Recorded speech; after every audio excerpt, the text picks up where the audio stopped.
So I'm going to start my paper with this author, Emilio Serrano Muñoz, who was a lawyer who in 1927 published a quite interesting book titled The Sea Currents of the Strait of Gibraltar as a Source of Electric Power.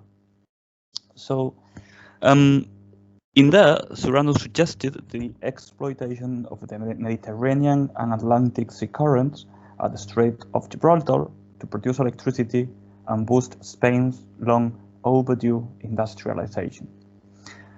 He even estimated the amount of energy to be produced as in 30.7 billion horsepower. So here in this work, Serrano created some kind of a techno-utopia within a clear nationalist narrative, given the importance that the reconquest of the British overseas, given the importance that the reconquest of the British overseas territory of Gibraltar traditionally had and still has within nationalistic circles. And this is one bit from this work. Serrano linked the imaginary of a limitless power supply with the possibilities of national regeneration. So Spain would regain its rightful place among other industrialized nations.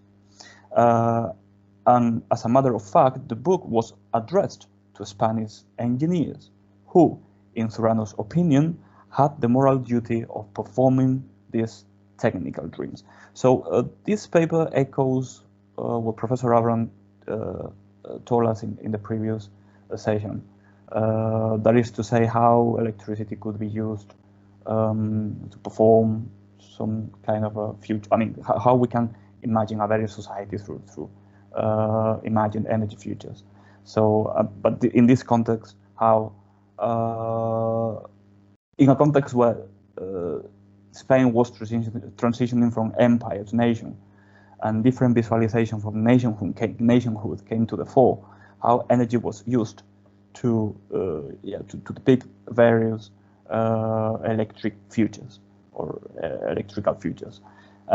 So I will show in what follows how broad social demands and national concerns fueled engineers' dreams for an improved, self-sufficient and industrial Spain through a new energy paradigm.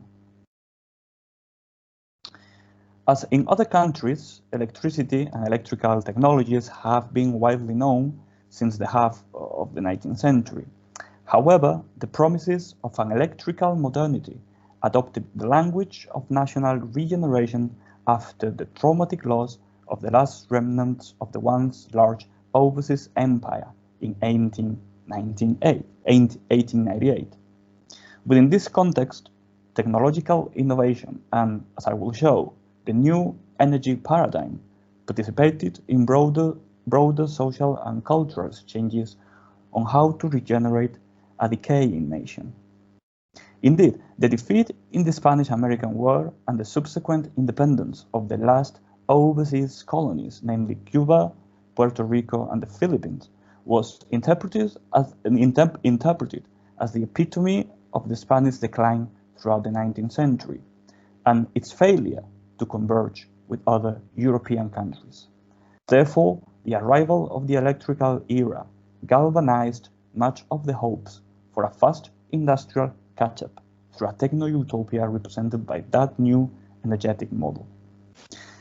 For this paper, I have followed the debates on the opportunities that electricity offers to imagine a technologically improved nation through the pages of a journal called The Electric Energy. This journal gathered around all the technological establishment of the moment, particularly engineers.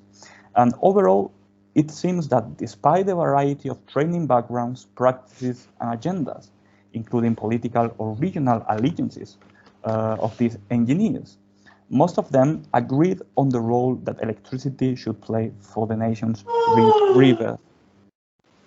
Engineers, as well as other technical, scientific, and political commentators, had identified the lack of good energy resources, namely coal, as one of the main hindrances to the first industrial revolution in Spain. As a result, the country had dramatically lost the so-called train of industrialization during the second half of the 19th century. Nevertheless, in the early 20th century, engineers saw a unique opportunity in electricity to modernize the nation's industrial sectors and rapidly catch up with the European early comers. If national goals were poor and scarce, engineers developed a resolute and sometimes blind faith in the country's natural resources. Therefore, engineers would systematically link the seemingly universal promise of electricity within a nationalistic narrative. And in that sense, their visions for a new industrial and non-coal dependent nation would define specifically Spanish technological style, one which should rely on hydroelectricity and the systematic exploitation of national energy assets. In this sense, an article published in 1900 with the title "The Driving Force" asserted engineers' duty to take advantage of the nation's hydraulic wealth to produce electricity and reduce energy prices for the industry. What is more, since Spain had generous water resources, some of these engineers even foresaw surpassing coal-dependent countries such as England. Probably these ideas that connected the desires for a fast industrial catch-up through the dreams of a high-energy society were quite common in other countries that perceived themselves as in a state of underdevelopment. However, it is quite surprising how the Spanish political context influenced and even shaped expectations around electricity, and how this, in turn, conditioned the stubbornness of some of the engineers' projects, including the possibility of a national grid, which were clearly unfeasible. Indeed, despite optimist visions on the country's hydraulic resources, engineers such as Sanchez Cuervo and others were more critical. They denounced, and I quote, "the evil of electrification that was haunting Europe" in a series of articles published in 1927. They criticized the assumption that an unlimited increase in energy supply would trigger an industrial breakthrough in Spain. Additionally, electrical companies worried about the absorption capacity of Spanish markets, fearing overproduction due to the nation's weak industrial development. So the assumptions that the systematic exploitation of national energies would break the vicious cycle of scarce power supply and weak industrial demand proved to be naive. Nevertheless, the debates over these issues are extremely interesting as they reflect how engineers were addressing broader societal, political, or national issues through the grid and the new energy paradigm.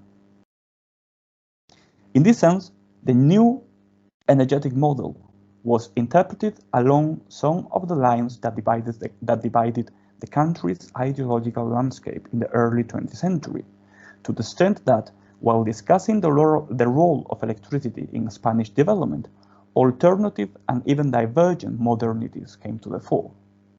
This happened at a moment when different visualizations of the nation and various interpretations of nationhood coexisted after the dismantling of the empire. And it should not be forgotten, and this is quite important, that the inability to integrate all these discordant voices within the same national project would polarize Spanish society and lead to the horrendous civil war of 1936. So not even technology in this particular context or the possibility of a national grid were able to create some basic consensus. For example, through the projects of a national grid, engineers would explore the politics of integration among Spain's region, which is a thorny issue even nowadays, showing how the implementation of a centralized system is historically contingent rather than unavoidable. At any rate, supporting a centralized model for a national grid had strong political implications. And back then there were like 3 projects for a national grid, and none of them were achieved. They were just drafts. So some engineers understood the grid as an embodiment of a centralized nation with a strong state able to undertake the country's modernization and integrate different regions on a national scale. Of course, other engineers with regional or peripheral allegiances supported the renationalization of Spain precisely from within its industrial peripheries, which were the most developed areas of the country back then, and even nowadays, to be fair. As a matter of fact, Spanish electricity sector would grow from the many peripheries of the country, and indeed, the spread of hydroelectric production would consolidate the position of peripheral markets. Therefore, the possibility of a centralized grid was ideological, because in terms of in technological terms, was never 100% attainable in Spain. Additionally, there was no clear consensus among engineers on the industrialization scheme envisaged for Spain. Some leading engineers, such as Juan Urrutia, for example, considered that the exploitation of the country's hydraulic resources should not rely upon small producers, but in high-performance and geographically concentrated power plants. Urrutia represented the interest of the strong Basque capitalism based on integrated holdings. But most importantly, Urrutia's electrification scheme had some interesting social implications. In 1919, for example, he expressed in a public lecture how the grid would mesmerize producers and consumers alike, individuals and the state, encapsulating his desires for social harmony in a particularly tense moment. Urrutia's underlying ideology reveals the conservative views of some of these engineers and how their electrical agenda for a reinvigorated Spain offered a way to overcome the many conflicts of the period, such as class struggle, unemployment, lack of democracy, by focusing solely on techno-managerial solutions. Yet other engineers used the grid to articulate broader hopes for societal change, but through alternative electrification schemes. In March 1918, one engineer close to the libertarian sectors and anarchist sectors criticized Urrutia's model, supporting, on the contrary, some kind of industrial communism through decentralized local electricity producers. And finally, a group of Catholic-inspired engineers inscribed the grid within a much more conservative agenda, and they try to embed the grid within their Catholic values. Gervasio d'Artiñano, who was another Basque industrial engineer and MP as an independent Catholic candidate in 1918 and 1919, envisioned the same decentralized scheme for Spain. But these conservative sectors were quite concerned about the need of achieving a proper balance between rural and industrial development in a by then mostly rural country. Therefore, the kind of electrification and industrial model they supported should rely upon home-based rural work as the effective antidote to big industrial settlements, expressing his obvious social worries. So, to conclude, within that period, engineers focused on the various and open meanings of electricity and electrification, creating divergent energy scenarios and electrical futures. Most importantly, they mobilized the new energy model within wider political dreams, agendas, and the alternative modernizing narratives which emerged in an increasingly fragmented and polarized society. Not even technology was able to create some basic consensus on the type of development envisaged for Spain. And these ideas are still relevant today, apparently.